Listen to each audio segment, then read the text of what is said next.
O modelo do Hub-Heil, ele propõe que o sistema integrativo, ou seja, o núcleo semântico, que reside nos lobos temporais anteriores, nos dois hemisférios, são regiões que ocupam o ápice, o topo de hierarquias de processamento complexo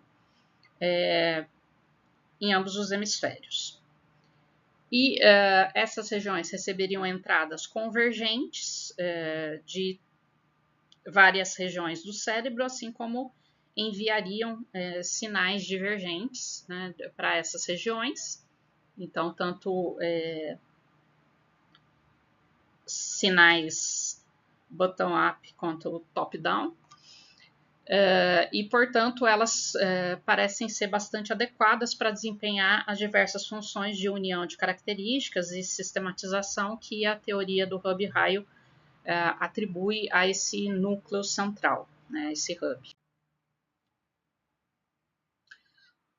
Os conceitos de objetos, então, que são codificados por substantivos concretos, implicam em sistemas cerebrais específicos de modalidade para percepção e ação, que seriam os raios, e o sistema integrativo amodal, que reside bilateralmente nos lobos temporais anteriores, que seria o hub. Então, agora sintetizando o modelo. Esse hub une as características modais específicas, que estão distribuídas anatomicamente no cérebro, e organiza essas características de forma a tornar possível distinguir entre entidades que se enquadram no escopo de um determinado conceito e aquelas que não se enquadram. As evidências para esse modelo vieram de estudos com pacientes com demência semântica, em que a dissolução progressiva dos conceitos de objeto estava relacionada à atrofia gradual que ia acontecendo nos lobos temporais anteriores. Então, à medida que a atrofia ia avançando nos lobos temporais anteriores, ia havendo uma dissolução progressiva da capacidade de identificar conceitos. Estudos de PET, tomografia por emissão de pósitrons, e de fMRI, corrigida para distorção, identificaram que os lobos temporais anteriores eram ativadas quando indivíduos saudáveis processavam conceitos de objetos. Os estudos com estimulação magnética transcraniana demonstraram que interromper temporariamente a atividade dos lobos temporais anteriores em indivíduos saudáveis reduzia significativamente a capacidade de processar os conceitos de objetos. E estudos de fMRI corrigido para distorção, tanto quanto estudos de estimulação magnética transcraniana demonstraram que o hub semântico pode não depender igualmente em todos os aspectos dos lobos temporais anteriores, mas especialmente de uma região que é o giro fusiforme anterior e também do córtex inferolateral, que seriam as partes anteriores dos giros temporais inferior e médio.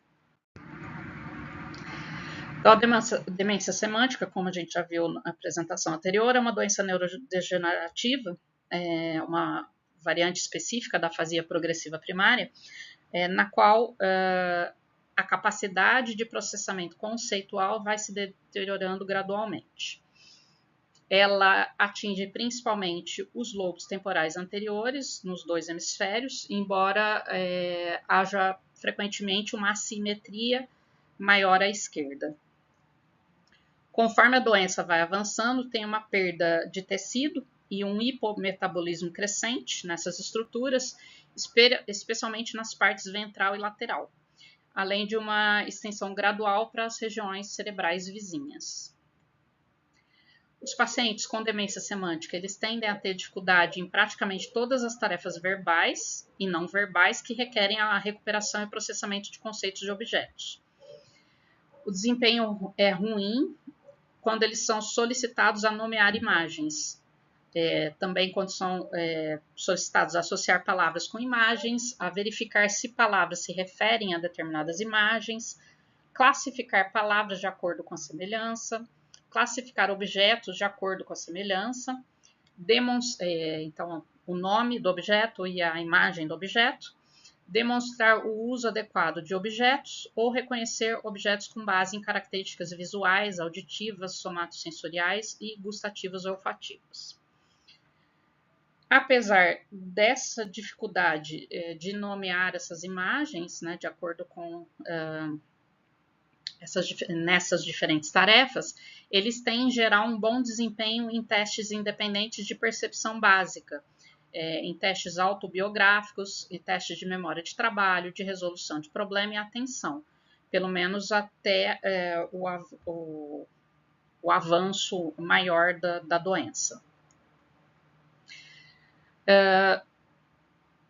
Então, é um indicativo de que o hub amodal nos lobos temporais é interrompido primeiro, então o raio visual, por exemplo, começa a funcionar mal à medida que a atrofia vai se espalhando para partes mais posteriores do giro temporal inferior e médio, dos giros, né? Aqui na figura 10.11, a gente tem o acompanhamento de um paciente, né, que é identificado como EK. A gente vai ver o perfil da lesão em 3 momentos em que o cérebro foi mapeado. No momento A, a gente tem 4 cortes axiais inferiores, que estão indicados aqui na imagem superior, onde eles foram efetuados, esses cortes, na imagem superior aqui à esquerda, mostrando a extensão da atrofia em 3 períodos diferentes de tempo. E aqui na parte B do estudo, à direita, a gente tem as extensões completas das lesões retratadas em cérebros renderizados. Então, a gente tem o período 1 de testagem indicado em amarelo, o tempo 2 em azul e o tempo 3 em rosa. O que a gente pode perceber, então? Antes de ir para a análise. O período foi para esse mapeamento em 3 tempos foi de aproximadamente 5 anos e ele foi acompanhando o padrão e o grau de perda de tecido cortical do paciente, bem como seu desempenho comportamental em uma bateria de tarefas semânticas padronizadas, avaliadas anualmente em 3 ocasiões diferentes, a partir do ano de 2002.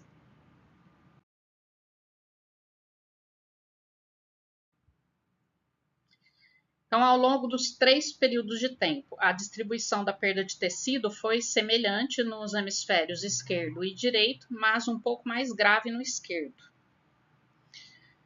Em T1, a atrofia parecia restrita aos lobos temporais anteriores, afetando especialmente o polo temporal e na superfície ventral do lobo temporal, o giro fusiforme anterior e o giro paripocampal anterior. Então, está indicado aqui nessas imagens do tempo 1, então, a localização. No tempo 2, houve um desenvolvimento adicional da atrofia em relação ao tempo 1 e, juntamente, foi comprometida uma extensão posterior dos giros temporais inferior e médio, mais uma vez, mais lateralizada à esquerda. Então, a gente vê aqui o aumento da extensão das áreas afetadas pela demência semântica. E no tempo 3, embora a perda de tecido cortical fosse mais grave nos lobos temporais anteriores, ela se espalhou ainda mais por outras partes dos lobos temporais. Então, acometeu em grande parte aqui os lobos temporais. E aí, com relação às tarefas semânticas que foram testadas ao longo desses 3 tempos. A primeira consistia na nomeação de objetos e envolvia nomear oralmente o conjunto de figuras de objetos comuns. A média de controle era de 98% de acerto. A segunda tarefa era a correspondência entre palavra e imagem. Envolvia, então, ouvir uma palavra falada e combiná-la com a imagem correta em um conjunto de 4 itens, que poderiam ser o item alvo, como cavalo, um distrator que estava dentro do mesmo domínio semântico, como, por exemplo, um leão, ainda é um animal, e 2 distratores de outros domínios, como, por exemplo, a maçã e o carro, que eram de outras categorias semânticas. A média de controle é de 100%. A terceira tarefa de fluência categorial envolvia um rótulo de categoria, por exemplo, animais, que identifica uma determinada categoria, e produzir o nome de tantos membros dessa categoria quanto fosse possível no intervalo de 1 minuto. A média era de 17,1 de acerto, de palavras. A quarta tarefa era de verificação de propriedade e envolvia dar resposta sim ou não para perguntas sobre características de objetos comuns. Algumas características eram compartilhadas por muitos tipos de objetos dentro do mesmo domínio, por exemplo, um camelo tem pernas, e outras eram distintivas para um determinado tipo de objeto. Então, o desempenho do paciente em todas as 4 tarefas foi diminuindo ao longo do tempo e acompanhando a progressão da atrofia do córtex.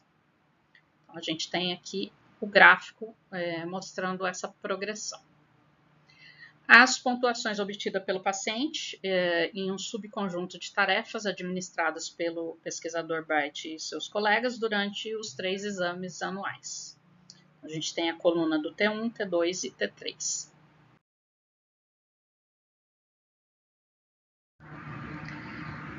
Então, aqui no primeiro gráfico, o que a gente vê? No tempo 1, né, na primeira testagem, quando a perda de tecido parecia ainda confinada aos lobos temporais anteriores, já se manifestava o déficit semântico bastante significativo. Então, na tarefa de nomeação de objetos, a pontuação foi de apenas 20% e houve proporções aproximadamente iguais, tanto de erros superordenados, quando ao invés de dizer o animal, ele dizia a categoria, por exemplo, animal em vez de cavalo, e erros coordenados, por exemplo, dizer cachorro no lugar de gato. E a maioria dos outros erros era composto de não sei. Então, o acerto de 20% ele era igual tanto para erros superordenados quanto para erros coordenados, era bastante próximo. A pontuação de 89% na tarefa de correspondência entre palavra e imagem estava, embora pareça alta, estava abaixo do normal. O desempenho bastante prejudicado tanto na tarefa de fluência categorial, reconheceu apenas 7 itens, quanto na tarefa de verificação de propriedade, 72%, e muito mais dificuldade em fazer julgamentos sobre características distintivas do que sobre as características comuns de objetos, que é um padrão frequentemente identificado em pacientes com demência semântica. Então, a gente vê que o desempenho vai caindo ao longo do tempo. Aqui, no segundo e no terceiro gráfico, no segundo tempo, quando a perda de tecido já tinha se estendido, então, para o giro temporal médio posterior, o desempenho em todas as tarefas piorou. Quando a atrofia espalhou ainda mais, embora o desempenho na tarefa de correspondência, palavra-imagem, que é aqui nesse segundo gráfico, no segundo gráfico que está à esquerda. Embora o desempenho na tarefa, então, de correspondência entre palavra e imagem permanecesse estável, o desempenho na tarefa de fluência categorial, aqui nesse gráfico à direita, diminuiu mais significativamente e a paciente foi incapaz ou não quis completar a tarefa de nomeação de objetos e de verificação de propriedades. Então, por exemplo, na tarefa de verificação de propriedade, ela se recusou a responder a primeira pergunta que foi feita, que era: uma maçã tem alça? Afirmando que a maçã é algo onde se coloca comida. O curso, então, paralelo entre a atrofia cortical da paciente e o distúrbio conceitual, a dificuldade de responder a tarefas conceituais, apoia a visão do modelo do Hub e o raio de que os lobos temporais anteriores desempenham um papel crítico no processamento de conceito de objeto. Então, unindo, né, interrelacionando essas características processadas pelas regiões de modalidade específica. Então, é uma evidência adicional. Veio de um teste de predição de que quando o núcleo do lobo temporal anterior está danificado, o desempenho vai ser dominado por respostas de semelhança superficial, modal, e menos reflexivo da estrutura semântica de ordem superior. Então, foram testados participantes de controle e 6 pacientes com demência semântica, que receberam uma tarefa de correspondência de amostras que foi especialmente construída para esse estudo. Como foi a tarefa? Foram apresentadas uma palavra e uma matriz com 9 imagens. E a tarefa era indicar quais dessas imagens mostravam objetos que pertenciam à categoria especificada por aquela palavra. Os sujeitos foram informados previamente de que havia sempre mais de um alvo naquela matriz. E, na verdade, o experimento foi configurado para que o número de alvos variasse entre 2 e 3. Tanto os alvos quanto os distratores, eles foram escolhidos de forma a permitir que os pesquisadores confrontassem a identificação por semelhanças superficiais com o pertencimento à categoria. Então, entre os alvos típicos, a gente tinha, por exemplo, um gato padrão, um gato normal, alvo atípico, um gato sem pelo, distratores completamente não relacionados, como um trem, e parcialmente relacionados, como lontra, um animal bastante próximo. E também tinha distratores pseudotípicos, como chihuahua, que é superficialmente semelhante ao alvo típico, mas que não pertence realmente à categoria. Então, os pesquisadores esperavam que os pacientes com demência semântica cometessem principalmente 2 tipos de erro. Ou subgeneralizações, quando eles não escolhiam todos os alvos típicos, ou supergeneralizações, quando eles escolhiam incorretamente alvos pseudotípicos. As expectativas dos pesquisadores foram confirmadas e reforçam a afirmação de que os lobos temporais anteriores implementam um sistema semântico integrativo, como é postulado no modelo do Hub e Rai. Um outro suporte adicional veio de um estudo de acompanhamento que empregou uma metodologia comparável, mas utilizou palavras em vez de imagens na matriz de escolha. Então, aqui está a palavra, né, que é gato, bola, peixe e acho que ferramenta. E aí, as imagens que precisariam ser escolhidas.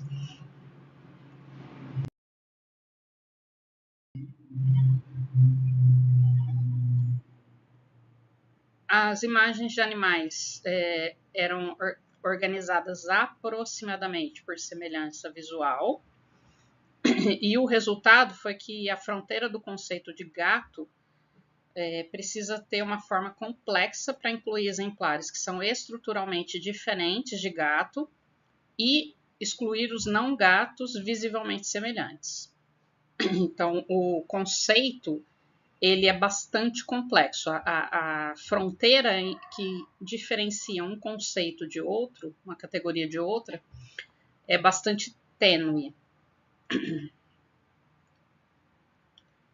Então, aqui na figura A, na figura superior, a gente tem o que seria a fronteira, então, dentre esses animais, como que eu traçaria a fronteira entre todos os animais, que englobasse todos os animais que estão dentro do conceito e excluísse os que não estão dentro.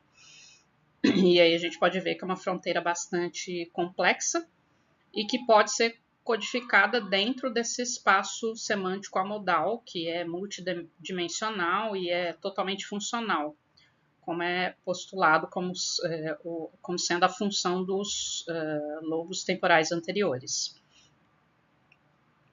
E aqui na figura B, está demonstrando que quando esse espaço se desfaz, como no caso do dano cerebral da demência semântica, essas fronteiras não são codificadas adequadamente. E aí podem ser codificadas apenas fronteiras muito simplistas. Então vamos observar com mais cuidado aqui a figura A. É uma variedade de animais, então está organizada especialmente em termos de semelhança visual aproximada e pode refletir a forma da representação modal da porção lateral do giro médio fusiforme, como seria preconizada no modelo de cognição fundamentada, então, pela região específica de modalidade visual. Então, identificar todos os gatos implicaria em traçar uma fronteira complicada, incluindo os típicos e os atípicos, e ao mesmo tempo excluindo os não relacionados, e aqueles que são superficialmente relacionados.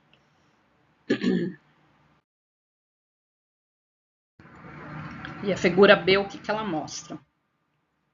Que o estabelecimento, então, do limite da categoria, sendo uma das principais funções do lobo anterior, o lobo temporal anterior, uma vez ele estando danificado, como acontece na demência semântica, a configuração desse limite ficaria bastante dificultada, ficaria embaçada. Então, a gente veria casos de subgeneralização, que são esses animais aqui que estão contornados em vermelho, que são membros atípicos que deveriam ter sido incluídos na categoria gato e não foram. E dentro do círculo, os que estão no retângulo azul são membros que são superficialmente parecidos, mas não pertencem à categoria, então deveriam ter sido excluídos e foram incorretamente incluídos.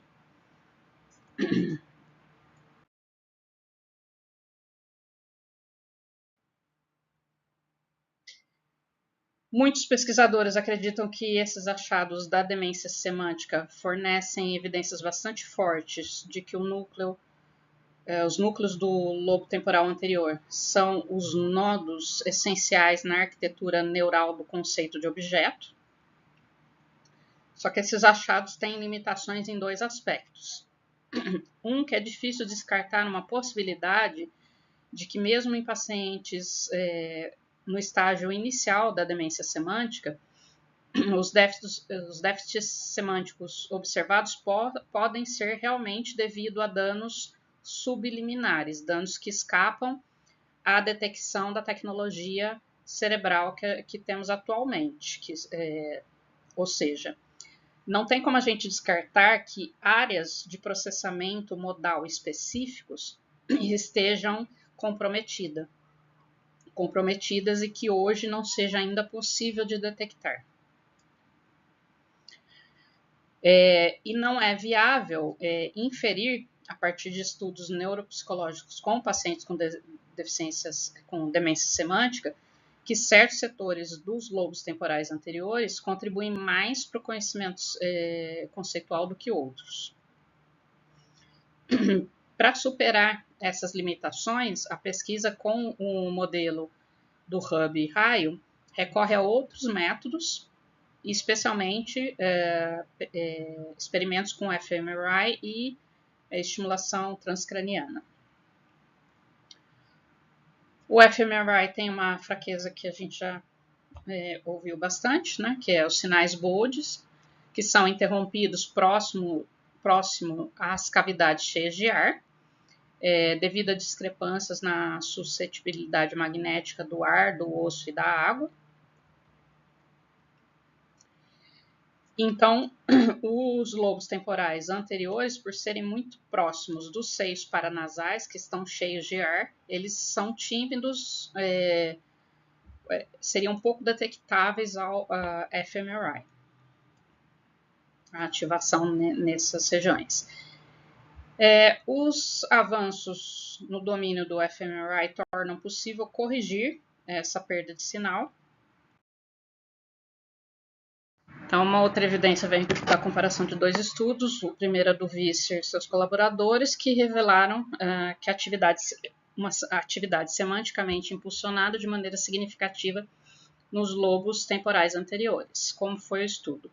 A cada tentativa da condição semântica, os sujeitos liam 3 palavras que denotavam objetos em um domínio particular, e depois eles tinham que decidir se uma quarta palavra, que aparecia em letra maiúscula, denotava um objeto dentro do mesmo domínio ou de um domínio diferente.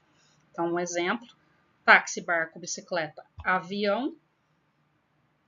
Resposta sim, pertence ao mesmo domínio dos meios de transporte.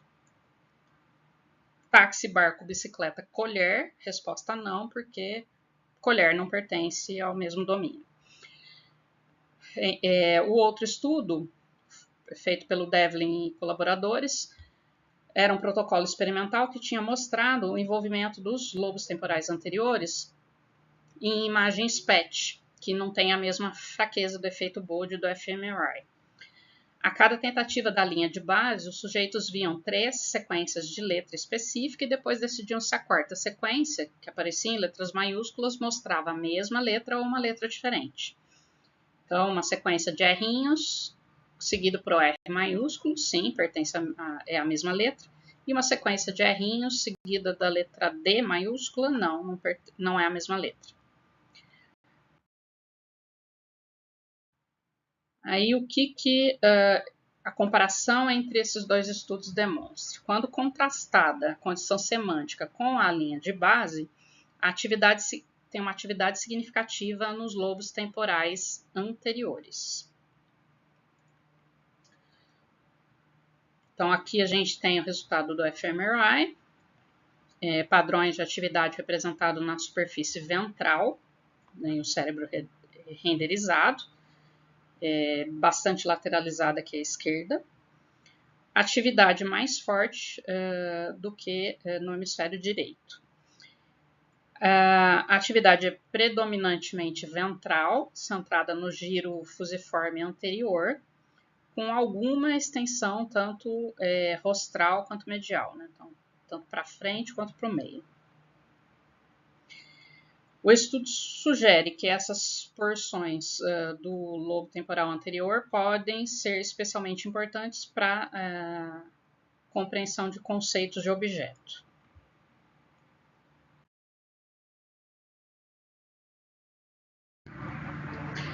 Resultados análogos foram obtidos pelo Bini e seus colaboradores. Eles também corrigiram a perda de sinal Bode do fMRI para investigar a contribuição dos lobos temporais anteriores no processamento semântico. Eles utilizaram uma tarefa de condição semântica que envolveu tomada de decisão sobre sinônimos. Então, os participantes decidiam qual de 3 palavras de escolha, patife, polca, junta, era mais similar em significado à palavra de prova, trapaça. Então, nesse caso aqui, patife, polca é uma dança em ritmo, em compasso de ritmo.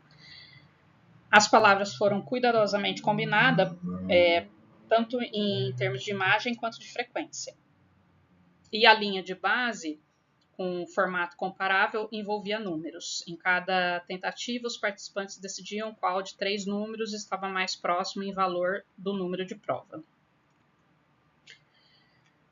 Eles contrastaram a condição semântica com a linha de base e encontraram atividade significativa em alguns dos mesmos setores dos lobos temporais anteriores que o Visser e seus colaboradores tinham encontrado, mais notavelmente no giro fusiforme anterior, junto da parte anterior do giro temporal inferior. Então, as mesmas regiões. A atividade no lobo temporal anterior foi mais fortemente lateralizada à esquerda do que o Visser e seus colaboradores tinham identificado, talvez porque a tarefa semântica se baseou mais em relações lexicais processadas no hemisfério esquerdo, que é o dominante.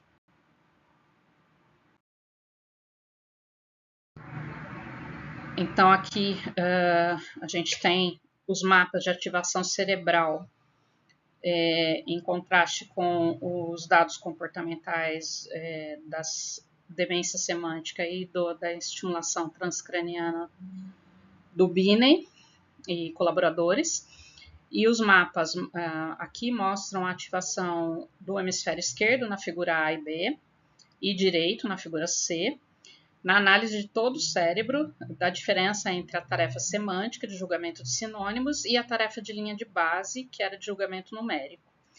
A ativação mostrada na escala de cores vermelho e amarelo sobreviveu a limites estatísticos muito mais rigorosos do que a ativação no hemisfério direito, principalmente aqui, na escala azul e verde.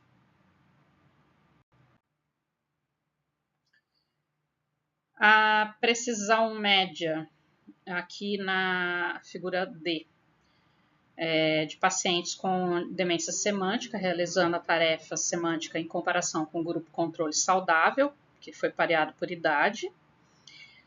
Na figura central aqui embaixo, a figura E, a gente tem a região de interesse, identificado como ROI, a sigla do inglês, derivada de um mapa de hipometabolismo em pacientes com demência semântica, em azul, e outra região de interesse centrada em coordenadas médias da estimulação transcraniana em vermelho. Na figura F, a gente tem os tempos de decisão para a tarefa semântica e a tarefa de linha de base antes e depois da estimulação transcraniana sobre o lobo temporal anterior esquerdo. Bom, então agora as observações aqui que o Kemmerer faz a respeito do estudo do Binney. Ele diz que tem uma virtude bastante específica desse estudo, né? As tarefas semânticas e a linha de base que foram utilizadas no fMRI tinham sido previamente utilizadas não apenas em experimentos neuropsicológicos com pacientes com demência semântica, como por exemplo o do Jeffries, mas em 2 outros experimentos com estimulação transcraniana com indivíduos saudáveis, o estudo do Pobrick e da Lambon e Ralph. Então, isso torna possível procurar resultados convergentes entre os 3 métodos, né? Estudo neuropsicológico, fMRI e estimulação transcraniana. Em relação à demência semântica, o Jeffries e os seus colaboradores demonstraram que pacientes com essa doença estão, em média, gravemente prejudicados na tarefa de julgamento de sinônimos.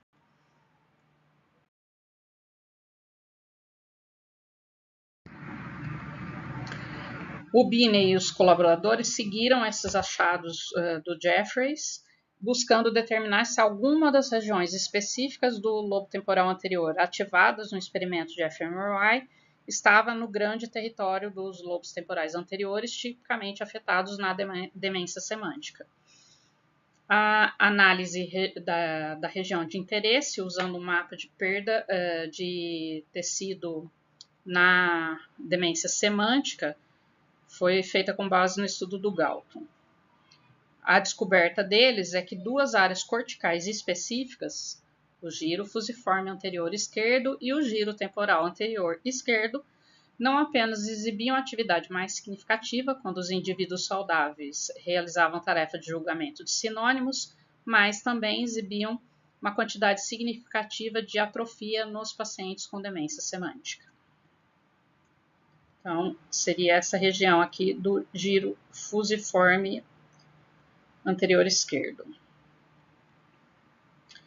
E, portanto, então, os dados do fMRI se encaixam com os dados da pesquisa do estudo neuropsicológico com pacientes com demência semântica de maneira bastante notável.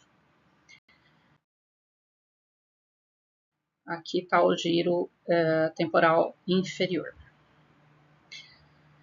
Em relação, então, à estimulação transcraniana, não é possível estimular o giro fusiforme anterior, porque ele está localizado na superfície ventral do córtex temporal e, portanto, está bem longe do couro cabeludo. Mas é possível estimular a região inferolateral do lobo temporal anterior, que são as partes anteriores dos giros temporal inferior e médio. A região foi alvo de 2 estudos que visavam determinar se interromper temporariamente a funcionalidade da região em indivíduos saudáveis atrasaria suas respostas na tarefa de julgamento de sinônimo. E as previsões foram confirmadas.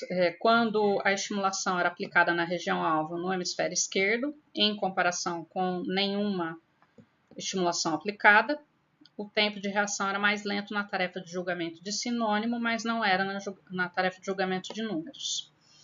Então, esses resultados da estimulação transcraniana são bastante compatíveis, tanto com os resultados da demência semântica, dos estudos neuropsicológicos, quanto do fMRI. Então, aqui no gráfico, em branco, a gente tem o resultado sem estimulação transcraniana, em vermelho, com a estimulação transcraniana.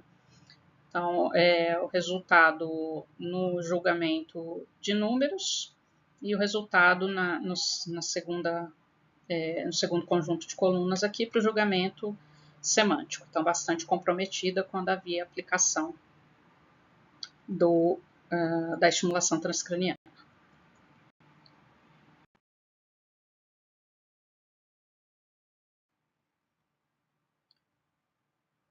E aqui na figura 10.17, a gente tem os dados adicionais do estudo do Binney, a distribuição no lobo temporal da ativação semântica em indivíduos saudáveis em comparação com a perda de volume em pacientes com demência semântica.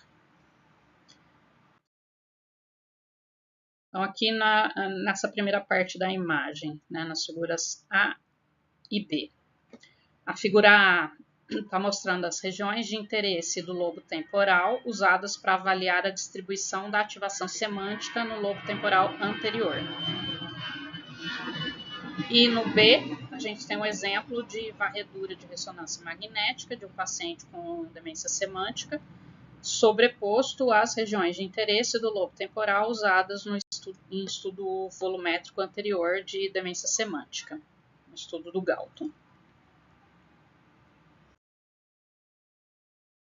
Bom, então aqui na segunda parte, nos gráficos C e D, a gente vê no C a ativação semântica, na tarefa de julgamento de sinônimos versus a tarefa de julgamento de números, da linha de base, distribuída dentro de cada subdivisão do lobo temporal, que havia sido marcado lá na figura A, com diferentes cores.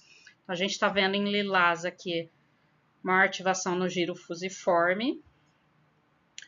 Aqui em amarelo, a gente tem o giro temporal inferior e nesse verde azulado aqui, do giro paripocampal. E aqui no segundo gráfico D, a gente tem a distribuição da perda de volume do lobo temporal em um grupo de pacientes com demência semântica. Então, a gente vê a coincidência aqui em lilás com o giro fusiforme, bastante afetado. Aqui uma fusão entre o giro temporal inferior e o giro temporal médio posterior, em segundo lugar, e depois o giro paripocampal, aqui em verde azulado. E quanto à região do lobo temporal anterior, inferolateral, do hemisfério direito?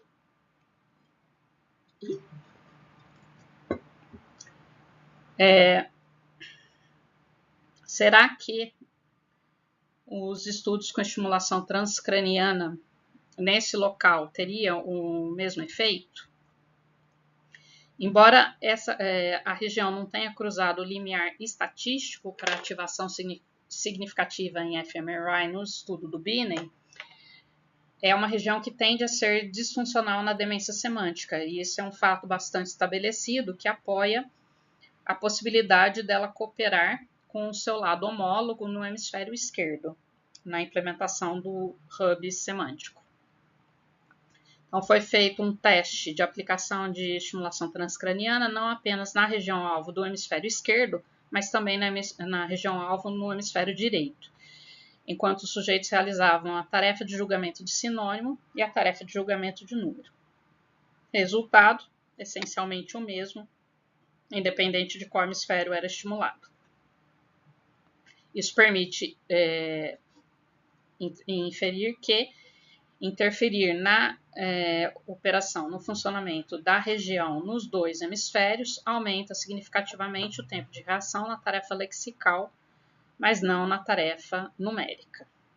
Essas descobertas, então, reforçam uma das principais afirmações do modelo hub e raio, de que os conceitos de objetos dependem dos lobos temporais anteriores bilaterais.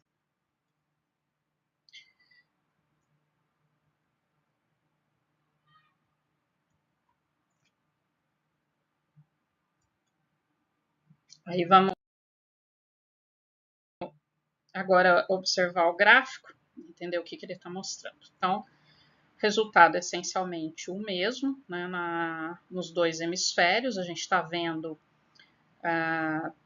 aqui nas primeiras colunas, nas duas primeiras colunas, o hemisfério esquerdo e nas duas últimas, dois últimos conjuntos de barras aqui, o hemisfério direito. Em azul, a gente tem a ativação sem estimulação e em lilás a ativação com estimulação transcraniana. O que a gente pode verificar? Que interferir brevemente na operação no lobo temporal esquerdo ou no direito, tanto faz, em pacientes saudáveis, aumenta significativamente o tempo de reação em uma tarefa semântica de julgamento de sinônimos. Então, a gente está vendo aqui as duas primeiras colunas, a tarefa com números. As duas colunas que vêm em segundo plano aqui, no lado esquerdo, são as tarefas de julgamento de sinônimos. Então, a gente vê a coluna em lilás do desempenho, o aumento do tempo de desempenho na tarefa de sinônimos, e na tarefa de números não houve um aumento do tempo.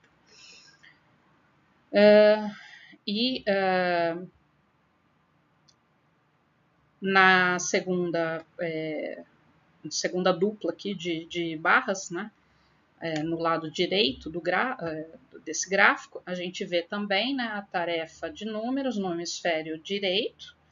Não há uma diferença, há um aumento, mas não é significativo no tempo no processamento de números, quando tem a aplicação da estimulação, mas quando tem a aplicação da estimulação na tarefa com julgamento de sinônimos, aí a gente vê um aumento significativo aqui do tempo. Essas descobertas, o Kemmerer faz uma observação que ele considera importante. Os protocolos de estimulação transcraniana envolveram estimular os locais-alvo continuamente por 10 minutos antes da tarefa. Esse tipo de estimulação produz efeitos comportamentais que duram vários minutos depois do término da estimulação. Isso já tinha sido detectado. E aí a questão esses efeitos comportamentais são devido a mudanças neurofisiológicas perto do local da estimulação, remotamente desse local, ou uma combinação de ambos? Aí existem mais perguntas sem resposta. Existem assimetrias hemisféricas nas funções dos lobos temporais anteriores?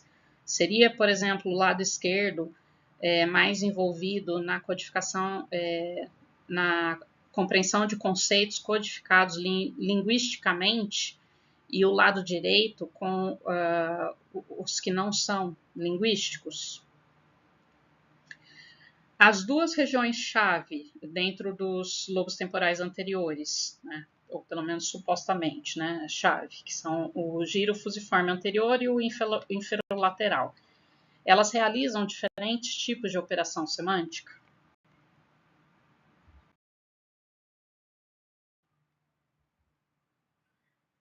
Os estudos sugerem que as partes mediais dos lobos temporais anteriores desempenham papéis mais importantes no processamento conceitual